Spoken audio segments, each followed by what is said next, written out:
ನಮಸ್ಕಾರ ಎಲ್ಲರಿಗೂ ಚಕ್ರವರ್ತಿ ಯೂಟ್ಯೂಬ್ ಚಾನಲ್ಗೆ ಸ್ವಾಗತ ಮತ್ತು ಸುಸ್ವಾಗತ.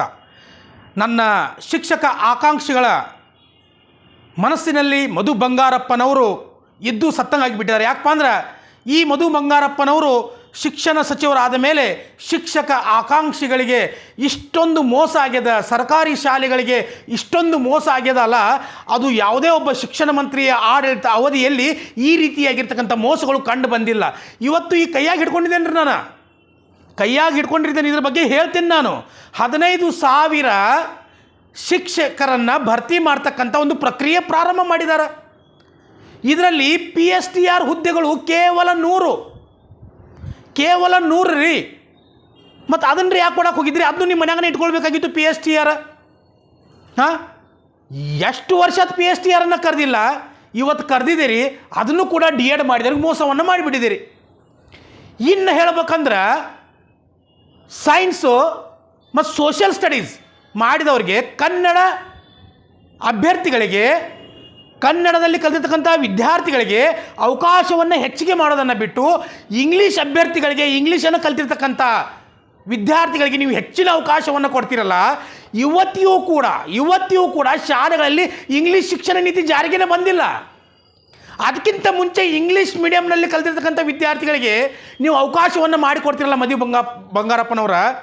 ನೀವು ನಮ್ಮ ಮನಸ್ಸಿನಾಗ ಅಷ್ಟೇ ಅಲ್ಲ, ಇಡೀ ಕರ್ನಾಟಕದ ಶಿಕ್ಷಕ ಆಕಾಂಕ್ಷಿಗಳ ಮನಸ್ಸಿನಲ್ಲಿ ನೀವು ಇದ್ದು ಸತ್ತಂಗಾಗಿಬಿಟ್ಟಿದ್ದೀರಿ.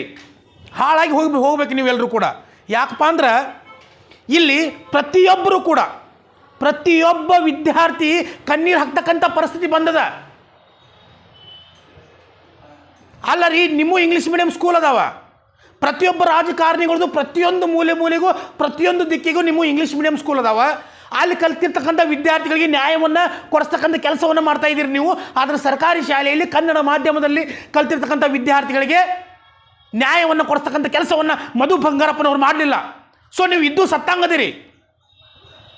ಬೇಕಾಗಿಲ್ಲ ನಿಮ್ಮಂಥ ಶಿಕ್ಷಣ ಸಚಿವರು ನಮಗೆ. ನಿಮ್ಮದು ಏನು ಕ್ವಾಲಿಫಿಕೇಷನ್ ಅದ?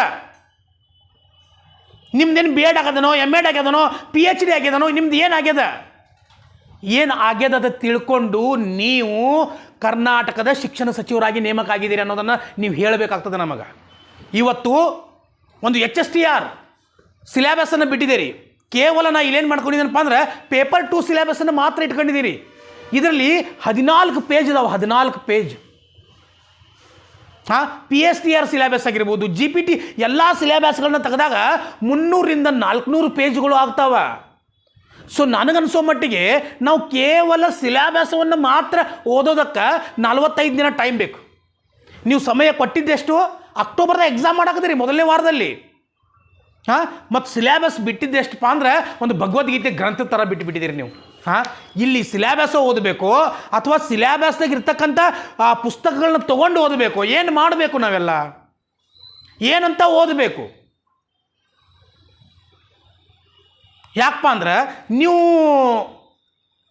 ಈ ಅಭ್ಯರ್ಥಿಗಳಿಗೆ ಶಿಕ್ಷಕರು ಆಗ್ರಂತ ಹೇಳ್ತಾ ಇದ್ದೀರೋ ಅಥವಾ ಈ ರೀತಿ ಸಿಲೆಬಸವನ್ನು ಬಿಟ್ಟು ಎಲ್ಲರದು ತಲೆ ಕೆಡಿಸಿ ಹುಚ್ಚರನ್ನಾಗಿ ಮಾಡಿ ಪೇಪರ್ ಬರೆದು ಕೂಡ ಇವ್ರು ಸೆಲೆಕ್ಷನ್ ಆಗಬಾರ್ದು, ಗೆಸ್ಟ್ ಟೀಚರ್ ಮ್ಯಾಗ ಮತ್ತು ಇವ್ರ ಜೀವನ ನಡಿಬೇಕನ್ನೋ ವಿಚಾರ ಇಟ್ಕೊಂಡು ಈ ರೀತಿ ಸಿಲೆಬಸವನ್ನು ಮಾಡಿದಿರಿ ಮಧು ಬಂಗಾರಪ್ಪನವ್ರು ನೀವು. ಅಭ್ಯರ್ಥಿಗಳಿಗೆ ಎಷ್ಟೊಂದು ಮೋಸ ಅದು. ಇಂಗ್ಲೀಷ್ ಮಾಧ್ಯಮದಲ್ಲಿ ಕಲ್ತಿರ್ತಕ್ಕಂಥ ಅಭ್ಯರ್ಥಿಗಳಿಗೆ ಮಾತ್ರ ಚಾನ್ಸ್ ಕೊಟ್ಟಿದ್ದೀರಿ. ಕನ್ನಡ ಮೀಡಿಯಮ್ದವ್ರು ಕಲ್ತಾರೆ ಗಪ್ ನಾವು ಅಲ್ಲಿ ಕಸ ತೆಗಿಯಕ್ಕೆ ಹೋಗ್ತೀವಲ್ಲ, ಅದನ್ನು ಯಾಕೆ ಕರೆದು ಬಿಟ್ಟಿದ್ದೀರಿ ನೀವು? ನಿಮ್ಮಂಥವ್ರಿಗೂ ನಿಮಗೂ ಕೂಡ ಶಿಕ್ಷಣದ ಅವಶ್ಯಕತೆ ಅದ ಇಲ್ಲಿ. ಚುನಾವಣೆ ಬಂದಾಗ ನಿಮ್ಗೆ ಶಿಕ್ಷಣ ಭಾಳ ಇಂಪಾರ್ಟೆಂಟ್, ನಿಮಗಿಲ್ಲ, ಕಲಿಬೇಕು ನೀವು. ಅಲ್ಲ ಆ ರೀತಿ ಕೂದಲಾ ಬಿಟ್ಕೊಂಡು ತಿರುಗಾಡ್ತಿರಲ್ಲ, ಶಾಲ್ಯಾಗ ವಿದ್ಯಾರ್ಥಿಗಳಿಗೆ ಹೇಳ್ತೀರಿ ಕಟ್ಟಿಂಗ್ ಮಾಡ್ಕೊಂಡು ಬರೀತಂದು, ಮತ್ತು ಶಿಕ್ಷಣ ಸಚಿವರು ಆದವ್ರು ನೀವೇ ಕೂದಲಾ ಬಿಟ್ಕೊಂಡು ಹುಚ್ಚರತೆ ತಿರುಗಾಡ್ತಿರಲ್ಲ ನೀವು. ಎಷ್ಟೊಂದು ಮೋಸ ರೀ ಇದು. ಆ ಕಡೆ ಹೈದರಾಬಾದ್ ಕರ್ನಾಟಕದವ್ರು ನೋಡಿದ್ರೆ ಅವ್ರಿಗೆ ಮೋಸ ಮಾಡ್ತೀರಿ, ಈ ಕಡೆ ನಮಗೆ ನಾನ್ HKದವ್ರಿಗೆ ನಮಗೆ ಮೋಸ ಮಾಡಿದಿರಿ. ಯಾರಿಗಂತ ಒಳ್ಳೇದು ಮಾಡಿದಿರಿ ನೀವು? PSTR ಅಟ್ಲೀಸ್ಟ್ ಒಂದು 3ರಿಂದ 5 ಸಾವಿರ ಶೀಟ್ ಕರಿಬೇಕಾಗಿತ್ತಲ್ಲ. 100-200 ಉಳ್ಳಾಗಡ್ಡಿ ವ್ಯಾಪಾರ ಮಾಡಿದಾಗ ಮಾಡಾಕದಿರಲ್ರಿ ಮಧು ಬಂಗಾರಪ್ಪನವ್ರ. ಈ ಸಿಲೆಬಸ್ ಹೋಗಲಿ, ಎಲ್ಲ ಈ ಅಭ್ಯರ್ಥಿಗಳನ್ನ ಎಲ್ಲ ಬಿಟ್ಬಿಡ್ರಿ ನೀವು, ಮನ್ನಾಗಿ ಬಿದ್ದರೆ ಎಲ್ಲರೂ. ಈ ಸಿಲೆಬಸ್ದಾಗ ಏನೈತಲ್ಲ, ಸಿಲೆಬಸ್ ಏನು ಕೊಟ್ಟಿದ್ದೀರಲ್ಲ, PST ಆಗಿರ್ಬೋದು, HSTR ಆಗಿರ್ಬೋದು, GPT ಆಗಿರ್ಬೋದು, ಈ ಸಿಲೆಬಸನ್ನು ನೀವು ಓದ್ರಿ, ನಿಮಗೆ ಒಂದು ಎಕ್ಸಾಮ್ ತೊಗೋತೀವಿ ನಾವು. ನೀವೇ ಓದ್ರಿ, ಇಷ್ಟರೊಳಗಿಂದನೇ ಎಕ್ಸಾಮ್ ತೊಗೊಳ್ತೀವಿ ನೋಡೋಣ. ನೀವಾದರೂ ಬರೀರಿ, ಒಬ್ಬ ಶಿಕ್ಷಣ ಮಂತ್ರಿಯಾಗಿ ನೀವಾದರೂ ಬರೆದು ತೋರಿಸ್ರಿ. ಆ ನಾಗೇಶ್ ಅವ್ರು ಇದ್ರೆ ಚಲೋ ಇತ್ತಲ್ಲ, ಆ ಕಾಗೇರಿ ಇದ್ದ ಅವಾಗ ಚಲೋ ಇತ್ತು, ಏನೋ ಒಂದು ಆಗ್ತಿತ್ತು. ಹಾಂ, ಅವನವನು ಧಾರವಾಡನ್ಯಾಗ, ಬೆಂಗಳೂರಿನ್ಯಾಗ, ಈ ಕಡೆ ನಮ್ಮ ಬಿಜಾಪುರ್ನ್ಯಾಗ, ನಮ್ಮ ಬೆಳಗಾವಿಯಾಗ ಎಲ್ಲ ಕಡೆ ಶಿಕ್ಷಣ ಕೋಚಿಂಗ್ ಸೆಂಟರ್ಗೆ ಹೋಗಿ 5, 6, 7 ವರ್ಷ ಇದೇ ಟೀಚರ್ ಆಗಬೇಕಂತ, ಸರ್ಕಾರಿ ಶಾಲೆ ಶಿಕ್ಷಣ ಆಗಬೇಕು ತಿಳ್ಕೊಂಡು ಅವನವನು ಓದಿದ್ದ ಇವತ್ತು ಮುಕ್ಕಳಾಗ ಮಣ್ಣು ಹಾಕೊಂಡು ಸಾಯೋ ಪರಿಸ್ಥಿತಿ ಬಂದದ ಅವ್ರಿಗೆಲ್ಲರಿಗೂ. ಇದೇ ರೀತಿ ಮುಂದುವರೆದ್ರೆ ನೀವು ಎಷ್ಟು ಅಭ್ಯರ್ಥಿಗಳಿಗೆ ಮೋಸ ಮಾಡಿದಂಗೆ ಆಗ್ತದೆ ಗೊತ್ತದ. ಈ D.Ed ಕಾಲೇಜ್, B.Ed ಕಾಲೇಜ್ ಎಲ್ಲ ಬಂದ್ ಮಾಡಿಬಿಡ್ರಿ, ಬಂದ್ ಮಾಡಿಬಿಡ್ರಿ. ನಿಮಗೆ ಏನು ಅದಾವಲ್ಲ ಇಂಗ್ಲೀಷ್ ಮೀಡಿಯಂ ಸ್ಕೂಲ್ಗಳು, ಆ ಸ್ಕೂಲ್ಗಳನ್ನ ಅಟ್ಟ ಓಪನ್ ಮಾಡಿರಿ. ಮತ್ತು ಅವ್ರಿಗೆ ಏನಪ್ಪ ಅಂದ್ರೆ ನೀವು ಕಾಲ್ಫಾರ್ಮ್ ಮಾಡ್ಕೊಳ್ರಿ, ಅವರನ್ನು ಆಯ್ಕೆ ಮಾಡ್ಕೊಳ್ರಿ, ಅವ್ರಿಗೆ ಹೆಂಗೆ ಬೇಕಲ್ಲ ಹಂಗೆ ಎಕ್ಸಾಮ್ ನಡೆಸ್ರಿ. ಯಾಕಂದ್ರೆ ನಿಮ್ಮ ಸ್ಕೂಲ್ಗಳು ಬೆಳಿಬೇಕಲ್ಲ.